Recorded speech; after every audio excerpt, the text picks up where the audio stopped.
Golden bathtub. Solapur गांव में रतनलाल चमनलाल नाम के दो दोस्त थे। दोनों ने अपने व्यापार में खूब कमाई की। रतनलाल पैसे बहुत खर्च करता था, लेकिन चमनलाल बहुत कंजूस था। पैसे खर्च करने के लिए बहुत रोता था।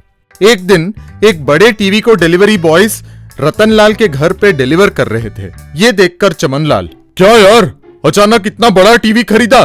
कितने का है? पुराना टीवी है ना, फिर भी नया टीवी क्यों लिया?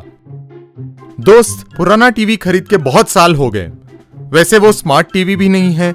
बच्चे आजकल नेटफ्लिक्स, अमेज़न प्राइम वीडियोस, वूट किड्स कहकर अलग अलग वीडियोस देखना चाहते हैं। उन्हें देखना है तो स्मार्ट टीवी चाहिए ही, इसीलिए खरीदा है।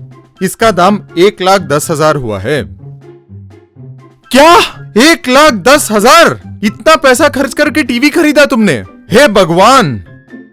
दोस्त, हम पैसे कमाते हैं जिंदगी को अनुभव करने के लिए।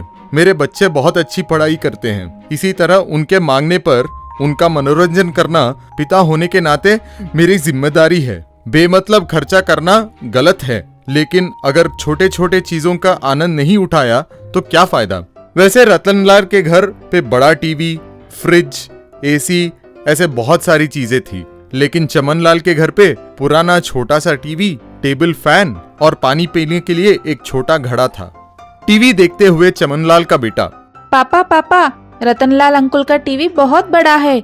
मुझे ये ब्लैक एंड व्हाइट टीवी बिल्कुल पसंद नहीं है। तुम भी वैसे टीवी खरीदो ना पापा, प्लीज पापा। हाँ जी, 25 साल से इसी टीवी देख के थक गई हूँ। एसी और फ्रिज के बिना गर्मियों में बहुत दिक्कत होगी।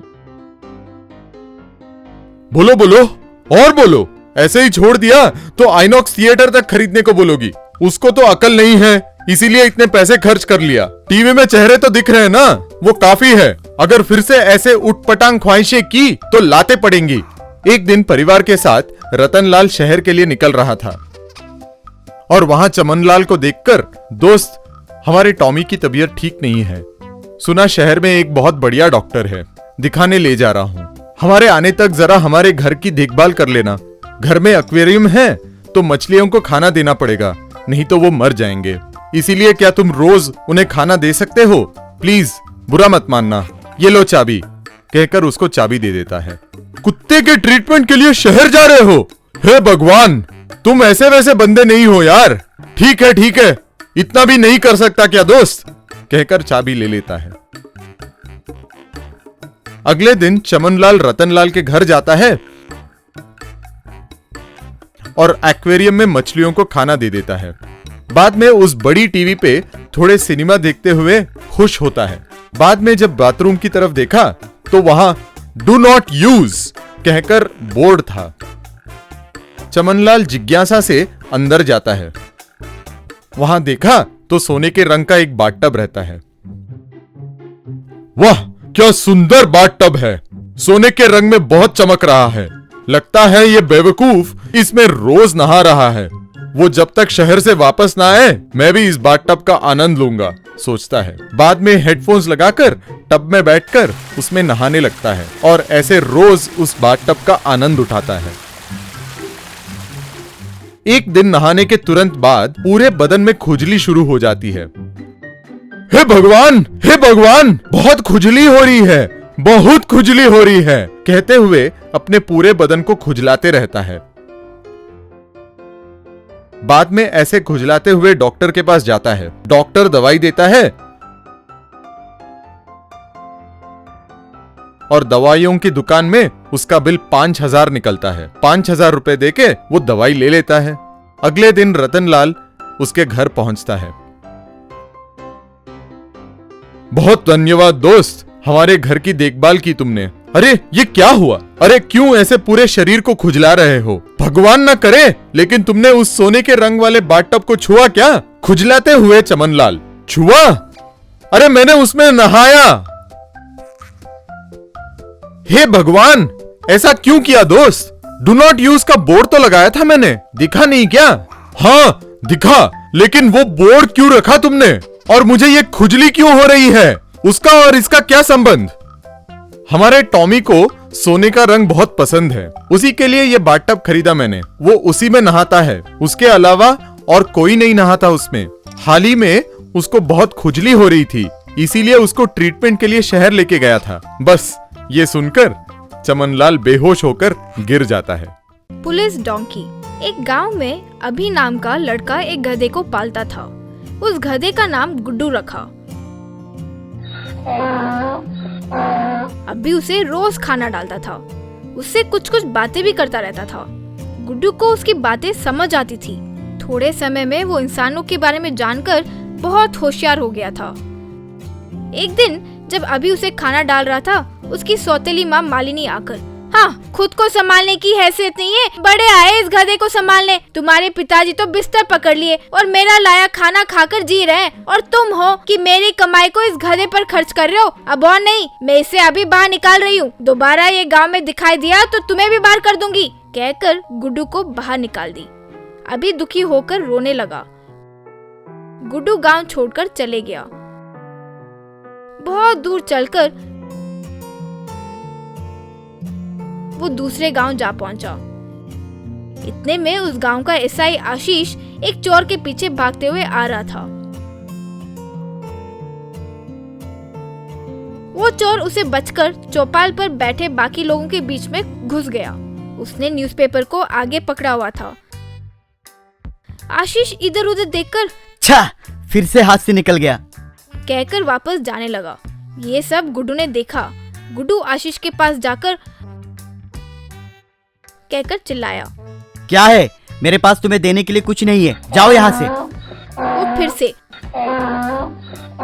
चिल्लाकर वो चोर के हाथ से न्यूज़पेपर छीनकर खा लिया। आशीष चकित रह गया। तुरंत जाकर उस चोर को पकड़ा।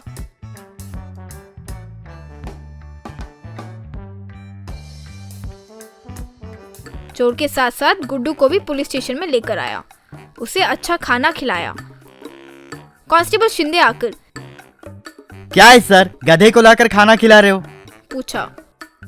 ये कोई मामूली गधा नहीं है। हर कोई मूर्ख लोगों को गधे कहकर बुलाते हैं ना। तुम देखना, इस गधे को देखने के बाद दुनिया बुद्धिमान लोगों को गधे जी कहकर बुलाएंगे। अब तक हमने स्टेशन के लिए पुलिस डॉग की रिक्वेस्ट किए थे ना, अब उसकी जरूरत नहीं है, हमें सुपर डॉगी मिल गया है। उस दिन से हमेशा आशीष क्राइम स्पॉट पर गुड्डू को ले जाया करता था। वो वहाँ सूंघ कर चलने लगता था। आशीष शिंदे उसके पीछे पीछे जाते थे। वो एकदम वहीं पहुँचते जहाँ चोर हुआ करते थे। फिर वो चोर को पकड़ लेते। पुलिस स्टेशन में सस्पेक्ट्स को एक लाइन में खड़ा करते थे। गुड्डू एक एक को सूंघकर असली चोर को पीछे पलटकर लात मारता था। आखिरकार वो अपना अपराध स्वीकार कर लेता था। एक बार आशीष को बैंक में चोरों के घुसने की खबर मिली। तुरंत आशीष जीप में बैंक पहुंचा। बैंक के बाहर दो चोर पैसों के साथ बाइक पर भाग रहे थे। आशीष उसकी जीप में उनके पीछे गया।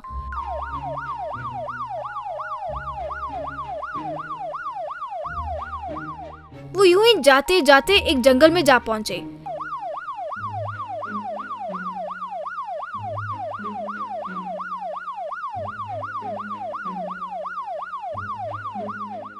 आशीष की जीप जंगल में घुस नहीं पाई और वो बाहर ही अटक गया। आशीष समझ नहीं पाया कि क्या करे। इतने में गुड्डू आकर कहकर आवाज करने लगा।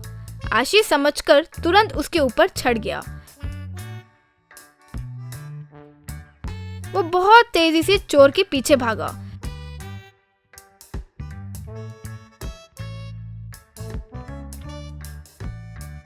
वो भागते भागते बाइक के आगे आ रुका। आशीष उन दोनों को पकड़ लिया। वो दोनों वांटेड अपराधी थे, तो उन्हें पकड़ने से आशीष को प्रमोशन मिल गया। गुड्डू को पुलिस डिपार्टमेंट ने मेडल बहुमान में दिया। ये सब टीवी में देख रहे अभी, मालिनी और उसके पिता हैरान रह गए। इतने में गुड्डू आशीष को अभी के घर लेकर आया। आशीष अभी से, इन चोरों को पकड़वाने वाले को सरकार ने 10 लाख का बहुमान घोषित किया था। तुम्हारे ट्रेन किया हुआ इस गधे ने ये काम किया, इसलिए ये 10 लाख तुम्हें दे रहे हैं। इसे तुम्हारे नाम पर बैंक में फिक्स डिपॉजिट करवा रहा हूँ। गुड्डू ने तुम्हारे सौतेली माँ के बारे में भी बताया। अब से तुम हर महीने मिलने वाले ब्याज से खुशी से जी सकते हो। वैसे ही तुम्हारे पिताजी का भी मैं इलाज कराऊंगा। अभी तुरंत जाकर गुड्डू को गले लगाया। गुड्डू की सेवा की हमारे पुलिस डिपार्टमेंट में बहुत जरूरत है। जब भी समय मिलेगा मैं इसे तुम्हारे पास लेकर आऊंगा, ठीक है? अभी खुशी से हाँ। कहा।